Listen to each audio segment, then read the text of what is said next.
Pero también quiero invitarlos a que hagamos una reflexión. Hay muchas personas que empiezan a escuchar noticias falsas, que dicen que las vacunas traen chips, que las vacunas van a generar algún tipo de afectación grave en la salud, que van a esterilizar a la población. Inclusive hemos escuchado noticias falsas relacionadas con las vacunas de un tipo versus otro. Por eso es muy importante no comer cuento. El Plan Nacional de Vacunación está orientado a que en toda la distribución de las vacunas, que será gratuita y que se hace también a través del llamado del sistema de salud, y por supuesto también se puede hacer el monitoreo a través de Mi Vacuna, cuando las personas tienen que asistir a los lugares para recibir sus dosis. Este es un proceso seguro, y el proceso de compra, identificación, selección, adquisición de las vacunas ha hecho parte de un proceso científico grande y riguroso de evaluación. Por eso los invitamos a no comer cuento frente a las noticias falsas y los invito a que vean este testimonio.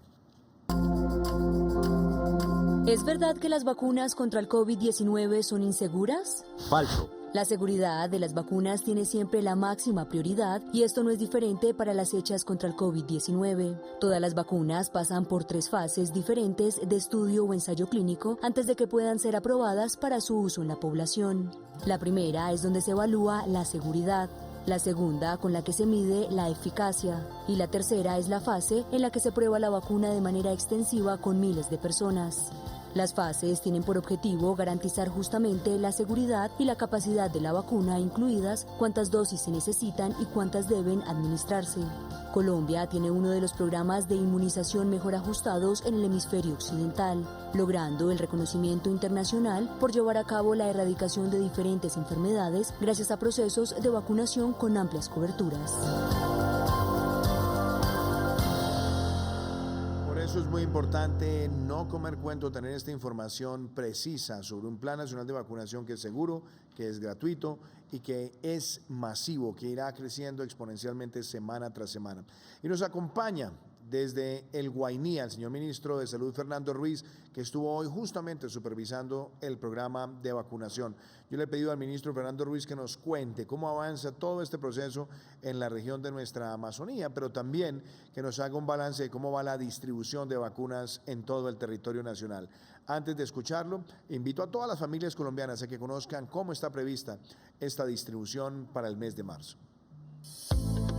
A 2 semanas de haber empezado el Plan Nacional de Vacunación contra el COVID-19 en Colombia, es momento de entregar un balance de lo que hemos realizado. Hasta el 4 de marzo recibimos 509.070 dosis de vacunas, de las cuales 217.000 arribaron al país esta semana.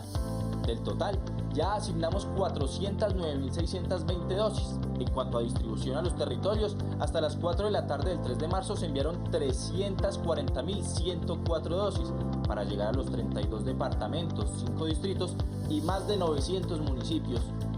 En cada envío hay un proceso de coordinación entre el ente territorial y la fuerza pública, de manera que se pueda garantizar la llegada de las dosis a cada uno de los territorios. En el destino final ocurre una situación similar en el desplazamiento hasta los cuartos fríos y hasta las IPS, que serán las encargadas de vacunar a la población. Teniendo en cuenta las características topográficas y de acceso a cada uno de los municipios del territorio nacional, se emplea el medio de transporte más adecuado, siempre garantizando la cadena de frío del biológico. Por eso, en regiones como Amazonas, Chocó, Mitú, Guainía, Nariño, entre otras, las dosis pueden ser transportadas, con el apoyo de la fuerza pública, en medios de transporte como lanchas o helicópteros, y lo haremos a lomo de mula o caminando, porque nuestra meta es llegar a todos los territorios y todos los colombianos.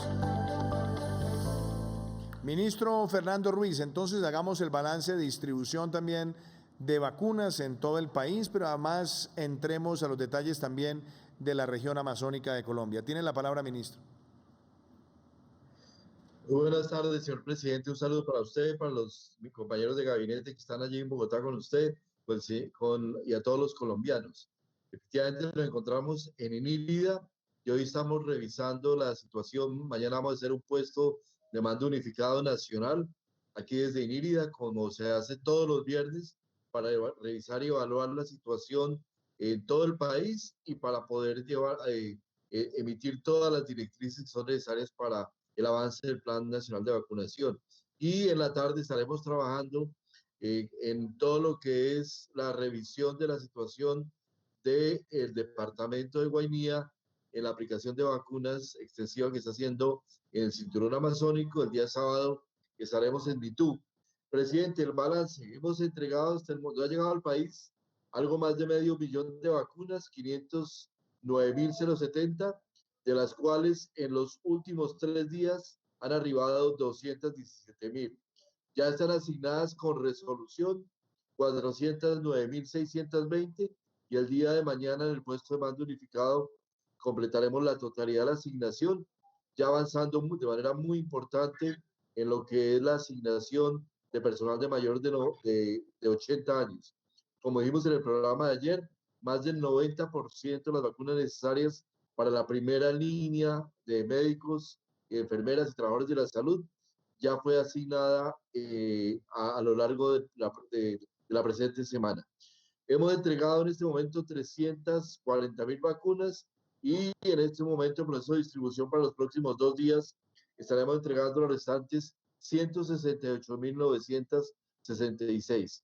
El objetivo que nos hemos planteado es terminar de aquí probablemente al domingo la vacunación de la primera línea en el territorio nacional y iniciando de manera muy activa en la semana entrante hasta el día 14 la vacunación de mayores de 80 en todo el territorio nacional, con un énfasis muy especial en las áreas metropolitanas y las grandes capitales de Colombia. Por otro lado, importantes datos de la región amazónica. En el bloqueo epidemiológico que estamos haciendo, se asignaron un total de 40.355 vacunas y hemos aplicado hasta ahora en Amazonas 13.225, lo cual nos da ya un cumplimiento de meta del 58%, en Baupés 2.600 para un 50%, y aquí en Guainía 5.532 en un 45%. Es de esperar que este proceso de cierre de la aplicación de la primera dosis esté culminado a lo largo de la próxima semana para poder ya proyectar en los días subsiguientes la aplicación de la segunda dosis a nivel de esos departamentos y aplicar y cerrar este bloqueo epidemiológico para poder abordar en todo el tema del control de la cepa brasilera en esta región del país, señor presidente. Muchísimas gracias, ministro Fernando. No se me vaya porque además vamos a estar acá acompañados por el viceministro de Salud, Luis Alexander Moscoso, también para abordar otro tema. Viceministro Moscoso, estamos entrando en un periodo del año donde debemos estar muy alertas porque viene temporada de lluvias. También vamos a hablar ahora con la directora del IDEAM sobre este tema. Esto quiere decir que en épocas de mayor lluviosidad también tienden a acentuarse enfermedades respiratorias agudas y por lo tanto hay que cuidarnos en este momento frente al COVID-19, pero también frente a estas enfermedades respiratorias agudas, entre otras cosas porque pueden ser también detonantes de crecimientos de casos con el COVID si no se toman las precauciones. Así que me gustaría que describiéramos cuál es el mensaje de alerta, de cuidado, el llamado que hacemos desde el Gobierno Nacional para que todas las personas sean conscientes que en esta época de alta lluviosidad es cuando más tenemos que estar cumpliendo con el uso de tapabocas, el distanciamiento físico, seguir los protocolos de bioseguridad, evitar las aglomeraciones, pero también tener las precauciones regulares frente a este tipo de incidentes en salud. Buenas noches, señor presidente, ministros, compañeros colombianos. Efectivamente, señor presidente, el cambio de las condiciones climáticas que estamos viviendo por estos días, las bajas temperaturas, la generación de gotículas, las precipitaciones aumentan los riesgos y aumentan la exposición y la dispersión del virus de infecciones respiratorias. De eso debemos ser muy conscientes y tenerlo en cuenta. Por esta razón, se proyecta para estas épocas el aumento de infecciones respiratorias y el consecutivo incremento de las consultas y las atenciones para estas enfermedades, lo que llamamos el pico respiratorio que nos atiende cada año y que tenemos en todo el territorio nacional en diferentes momentos. Pero este pico respiratorio también puede asociarse a aumento de casos de COVID. Por eso es el momento de tomar todas las medidas en todos los grupos etarios, en toda la población, todos los protocolos de bioseguridad, todas las medidas de autocuidado para disminuir todos los factores de riesgo. Y es que tenemos que, como tenemos el COVID presente, a veces nos perdemos que existen otras enfermedades. Hoy tenemos otras enfermedades y las infecciones respiratorias en este periodo son relevantes. Entonces, por eso las medidas de prevención, las mismas que tenemos para el COVID, pero para todos los grupos poblacionales. Recordar el uso del tapabocas, nariz, boca, el distanciamiento social, las personas con síndrome respiratorio. Ese niño con síndrome respiratorio, pues no debe ir al colegio ni debe salir al parque, debe quedarse en su casa mientras pasa la sintomatología respiratoria, porque también es un foco de exposición a otras personas. El lavado de manos es fundamental, con agua y jabón para limitar el contagio con el virus. Pero también tenemos que tener cuidado porque son momentos de que tenemos que hacer acciones para aumentar nuestra inmunidad, la alimentación, el ejercicio, todas estas actividades que provienen de una mejor vida sana. Igual que tenemos el COVID que ataca preferencialmente a personas o con mayor severidad, a personas adultos mayores y comorbilidades, las infecciones respiratorias atacan más a los niños menores de 5 años. Por eso debemos tener en este momento especial cuidado con ellos. Y también se hace más severas en los niños o las personas con comorbilidades, entonces debemos redoblar esos mecanismos de protección. Y por eso debemos tener algunos signos de alarma y algunos signos de cuidado. Si el niño presenta labios rojos, si presenta tos, si presenta temperatura que no cede, mayor de 38 grados, si presenta pérdida de adinamia, pérdida de condiciones generales, y estas medidas no mejoran con los días, debe llevarlo al médico. Utilicemos las medidas, como lo decía el señor ministro ayer, la teleasesoría, la teleconsulta, donde nos pueden orientar para atender rápidamente. Las recomendaciones, identificar y tomar todas las medidas de protección, pero también hábitos de vida saludable, una alimentación sana, reforzar las medidas del tratamiento de agua, recordar que las enfermedades transmitidas por vectores, el dengue, están presentes. Entonces yo creo que así como nos prevenimos del coronavirus, debemos prevenirnos de las infecciones respiratorias. Muchísimas gracias, viceministro Moscoso, y a usted, viceministro, y al ministro Fernando Ruiz, que está en INIRIA, los voy a invitar para que abordemos preguntas que nos han llegado a la ciudadanía relacionadas con el Plan Nacional de Vacunación. Veamos la primera. Buenas tardes, mi nombre es David Martínez y mi pregunta es, si me estoy recuperando de una herida a causa de un accidente de tránsito, ¿me puedo vacunar contra el COVID-19? Mientras no haya ningún tipo de afectación severa a todo el sistema de salud corporal, la recomendación es que se puede perfectamente aplicar la vacuna. Obviamente tendrá que valorar también el equipo médico que está mirando la herida y la gravedad de la misma, cuál es su condición para poder ser aplicada, pero el mensaje en general es que la vacuna se puede aplicar. Ministro Fernando, ¿usted quisiera agregar algo más a esa pregunta de Davison? Si una persona tiene una herida grave producto de un accidente, ¿puede vacunarse? Sí, presidente, probablemente el factor más crítico aquí es el tema de movilidad. Si la persona tiene movilidad, puede inmunizarse por sí misma, no hay ningún problema en que vaya al puesto de vacunación donde se le va a poder aplicar la vacuna. Si hay dificultades en movilidad, la recomendación es hablar con la EPS para que inmediatamente le aplace la cita para la vacunación y poder hacerlo de manera segura en un momento posterior. Muchísimas gracias, ministro. ¿Qué otra pregunta tenemos? Buenas tardes, mi nombre es María Daniela Ariza y mi pregunta es, ¿las personas con enfermedades huérfanas serán vacunadas contra el COVID? Está previsto que las personas con enfermedades huérfanas también puedan recibir su vacuna.